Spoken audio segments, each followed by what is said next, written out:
In 2019, Esther got sick. We were on vacation in Denmark, and I had noticed some puffiness around her eyes for some time. I just thought it was allergy. One day, I also noticed that her legs looked thicker than they usually are.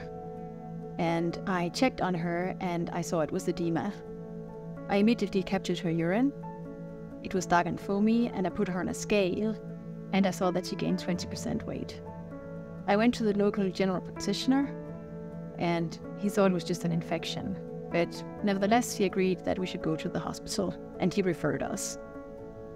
At the first local hospital, they did not seem to know much about kidney diseases, so I called a person from my network who is a professor in pediatric nephrology.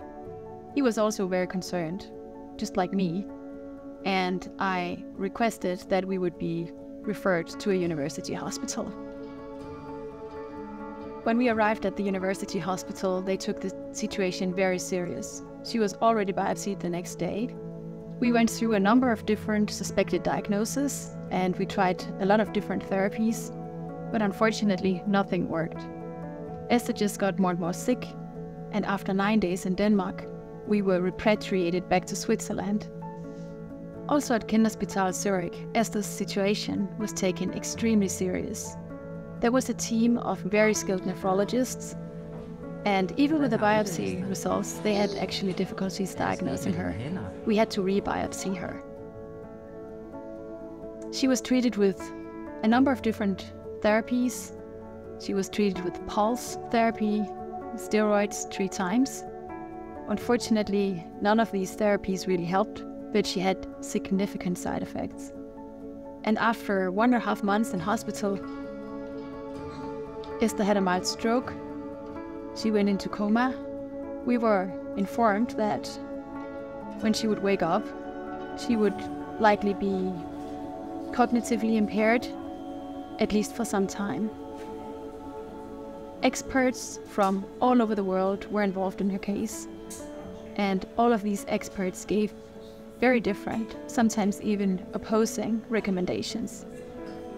We decided to initiate her on a targeted therapy. After 9 hours, Esther woke up from a coma. I looked in her eyes, and I could see that she was okay. After Esther was released from hospital, we had to fight another battle. The battle for access to an expensive therapy off-label. Fortunately, my husband was well equipped to fight that battle, because he's a lawyer. Esther is doing well today, but we know that the long-term outlook is bleak. It's important for me to emphasize that all the nephrologists involved in treating her was and still is doing an outstanding job.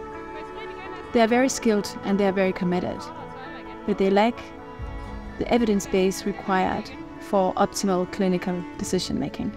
And this is the #1 reason why we decided to found ComCure. With ComCure right now, we are on track to build the biggest registry in the world for C3G and IC-MPGN. We are also undertaking a lot of activities to drive awareness of both diseases and to support early diagnosis and therapeutic interventions that are targeted to the specific needs of the individual patients whenever possible. I want to thank you for everything you're doing to redefine the rare renal reality.